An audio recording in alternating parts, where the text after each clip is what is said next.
चला तर आज आपण बघणार आहोत घेवर कसा बनवायचा। सगळे म्हणतात ना घेवर लय अवघड राहतो, घेवर लय अवघड राहतो। माझ्या पद्धतीने जर केला तर घेवर खूपच सोपा आहे। कमी साहित्यात तयार पण होतो, हाताखालच्या साहित्यात। इथं माझं जरा होल जरा आतमधलं मोठं झालेलं आहे। घेवर काही इतका अवघड नाही, मनाय अवघड आहे, करायलाही अगदी सोपा आहे। मग रेसिपी सुरू करू त्याआधी जर चॅनलवर नवीन असाल तर चॅनलला नक्की सबस्क्राईब करायला विसरू नका, बेल आयकॉन पण क्लिक करायला विसरू नका अशा नवीन नवीन रेसिपी पाहण्यासाठी। तर त्यासाठी इथे मी घेतलेला आहे 1 वाटी मैदा, 2 चमच बेसन पीठ पण घेतलेला आहे पोहे खाच्या चमचनं, कारण यानं छान टेक्स्चर रंग येतो आणि क्रिस्पी होतो। चला मग आता पुढची स्टेप बघू काय बनवायची। तर आता बेसन पीठ आणि मैदा साईडला ठेवू। इथं मी घेतलेले आहे थोडंसं गोल आकाराचं भांडं, काय पण घेऊ शकतात तुम्ही। त्यामध्ये टाकून द्यायचं पोहे खाच्या चमचनं 1 चमच साजूक तूप। यामध्ये मी 1.5 चमच साजूक तूप यामध्ये टाकून दिलेलं आहे। पुढची स्टेप बघू काय बनवायचं। तूप टाकल्याच्या नंतर त्यामध्ये टाकून द्यायचे बर्फाचे गोळे, बर्फाचे तुकडे यामध्ये टाकून द्यायचे। यामध्ये मी 3 बर्फाचे तुकडे टाकून दिलेले आहेत। आता याला फेटून घ्यायचं।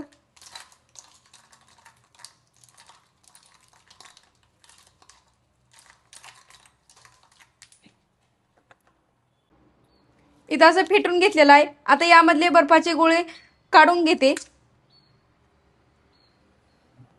नंतर यामध्ये राहिलेलं पाणी पण मी बाजूला काढून घेते। असे आपली क्रीमी झालेले आहे, पाहू शकता तुम्ही। परत थोडंसं फेटून घेते। नंतर त्यामध्ये टाकून देते घेतलेला आपण मैदा। यामध्ये अर्धाच मैदा मी आता सध्या तर टाकून देणार आहे। मैदा यामध्ये मिक्स करून घेते अगोदर मी।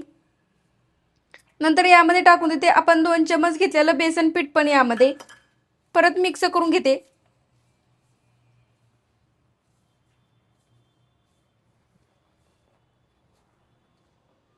इथं मिक्स करून घेतलेलं आहे। नंतर यामध्ये टाकून देते आपण घेतलेला ते पण मैदा यामध्ये ठेवलेला साईडला यामध्ये टाकून देते, परत मिक्स करून घेते। नंतर यामध्ये टाकून देते अर्धा कप दूध, यामध्ये थंडगार दूध यामध्ये टाकून द्यायचं, परत मिक्स करून घेते। अर्धा कप थंडगार दूध टाकलेलं आहे। नंतर यामध्ये थंडगार मी फ्रीजला ठेवलेलं आहे अर्धा कप, परत यामध्ये पाणी पण टाकून देते थंड असलेलंच। आपल्याला घेवर जर दुपारीच करायचा असेल तर सकाळीच सगळं थंड करून घ्यायचं, दूध पाणी, कारण याला थंडच वापरलं जातं जास्त। परत फेटून घेते।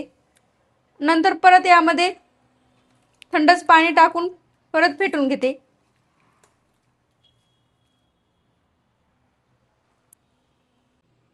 नंतर परत यामध्ये मी आणखीन थोडं थंड पाणी टाकून देते। यामध्ये अर्धा कप दूध आणि 2 कप थंड पाणी लागतं आपल्याला 1 वाटी मैद्यासाठी। यामध्ये सर्व गुठळ्या मोडून घ्यायच्या। मिश्रण तयार व्हायला जास्त काही वेळ लागत नाही, 3 ते 4 मिनिटात तयार होतं। इथे मिश्रण तयार झालेलं आहे। आता यामध्ये एक पण गुठळी राहू नये म्हणून आपण याला चाळणीने चाळून घेऊ। चाळणी ठेवून दिलेली आहे मी खाली आणि दुसऱ्या डब्यामध्ये मी हे पीठ चाळून घेत आहे। इथे असं चाळून घेतलेलं आहे। आता याला थोडं मिक्स करून घेते। याचं टेक्स्चर बघा, असं ताकावानी केलेलं आहे आपण। चाळणीने चाळण्याचं एकच मुख्य कारण आहे, ते म्हणजे एखादी जर चुकून आपल्याच्यानं यामध्ये गाठ राहिली तर त्यामुळे मी चाळून घेतलेलं आहे। नंतर यामध्ये टाकून देते लिंबाचा रस थोडासा आणि परत थोडंसं मिक्स करून घेते आणि याला आता अर्धा तासासाठी फ्रीजमध्ये ठेवून देते थंड होण्यासाठी। आता इथे मी लगेच तेल पण गरम करायला ठेवलेलं आहे। तेल चांगलं कडकडीत गरम होऊ द्यायचं। तेल हे जास्त थोडं घ्यायचं किंवा अर्ध्यापेक्षा जास्त घेतलं तरी चालतं. जास्त फुल भरून पण पातेलं तेलाचं घ्यायचं नाही, कारण आपल्याला नंतर घेवर बनवायला पण वरी शिल्लक जागा पाहिजे.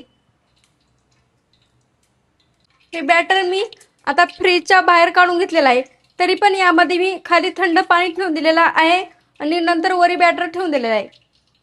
आता पुढची स्टेप, तेल पण गरम झालेलं आहे. आता घेऊ आपण घेवर बनवायला सुरू. इथं मी पोहे खायच्या चमचनं अशी जितक्या उंचवून धार लावायला तितक्या उंचवून अशी धार लावून द्यायची. थोडंसं असं वाजलं तरी पण चालतं. प्रत्येक 2 मिनिटाला असे चमचनं टाकून द्यायचं आणि टाकत्या वेळेस थोडा गॅस कमीच करून घ्यायचा.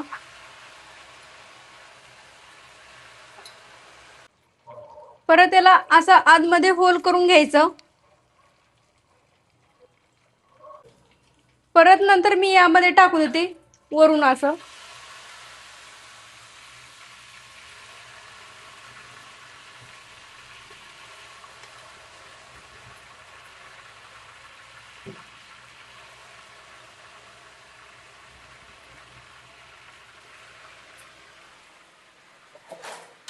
एक एक चम्मच टाकल्याच्या नंतर असं मध्ये होल करून घ्यायचं.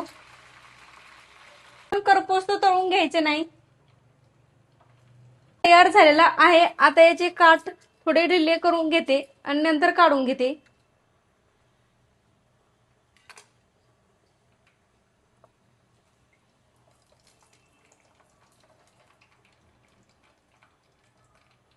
पाहू शकता असं आपलं घेवर तयार झालेलं आहे. आता मी प्लेटमध्ये काढून घेते. घेवर हा असा स्टँडवर ठेवून दिलेला आहे, कारण यामध्ये असलेलं तेल सगळं खाली निचरतं त्यामुळे. तर इथं आता आपण पाक घेणार आहोत बनवून. त्यासाठी मी गॅसवर पातेलं ठेवून त्यामध्ये पाणी टाकून दिलेलं आहे. एक अर्धा ग्लास टाकून दिलं, तर परत अर्धा ग्लास यामध्ये पाणी टाकून देते. नंतर त्यामध्ये टाकून देते साखर. 1 वाटी यामध्ये साखर टाकून देते.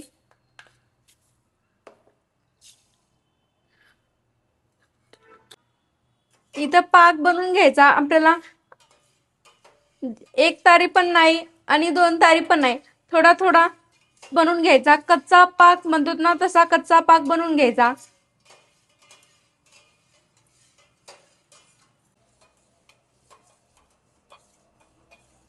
इथे आपला पाक बनवायला सुरुवात झालेली आहे. आपला पाक बनवून तयार झालेला आहे, पाहू शकता तुम्ही. आता करून घेते गॅस बंद. लय पण कडक पाक करायचा नाही.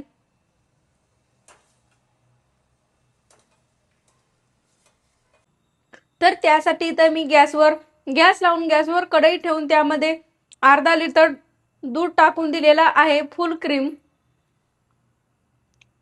म्हशीचं दूध आहे ते पण. आता अर्ध्यातलं अर्ध होईपर्यंत आपल्याला सारखं याला हलवत राहायचं आहे. सगळं अर्ध दूध आटवून घ्या. अर्ध दूध आटेपर्यंत आपल्याला हलवत राहायचं आहे.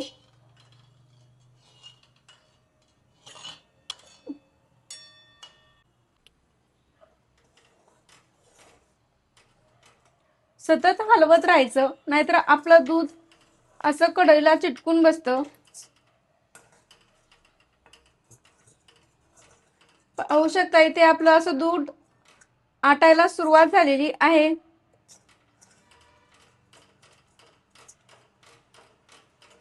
पाहू शकता तुम्ही किती होतं दूध आणि किती झालंय. मी कमी गॅस करून बघितलं तर बघा, आता याची कडाची साय चिटकलेली कढईला ती पण यामध्ये टाकून द्यायची.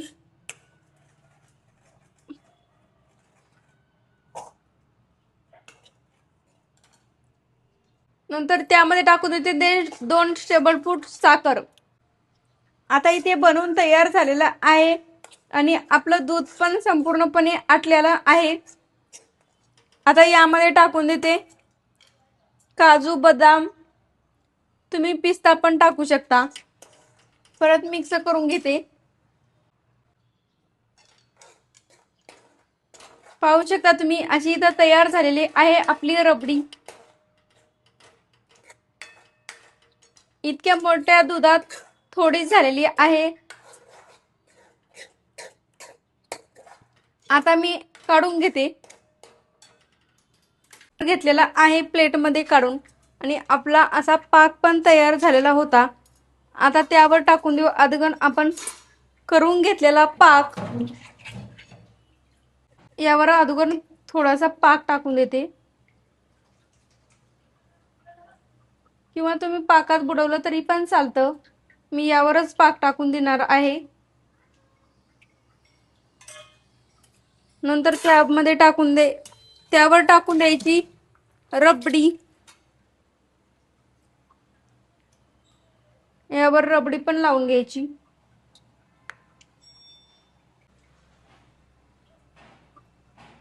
यावर रबडी टाकून देते. आता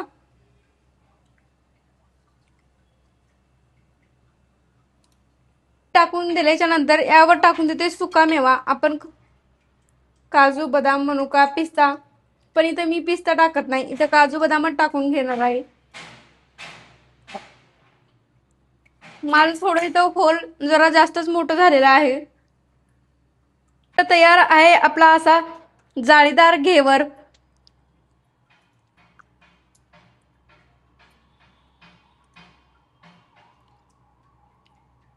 वाटली रेसिपी घेवरची कमेंट बॉक्समध्ये नक्की सांगा. व्हिडिओ आवडला असेल तर लाईक करा, कमेंट करा आणि चॅनलला सबस्क्राईब केलं नसेल तर नक्की करा. व्हिडिओ पाहिल्याबद्दल धन्यवाद. भेटूत अशा साध्या सोप्या रेसिपी. तोपर्यंत मजेत राहा, खुश राहा, आनंदात राहा आणि एक महत्त्वाची गोष्ट खात राहा.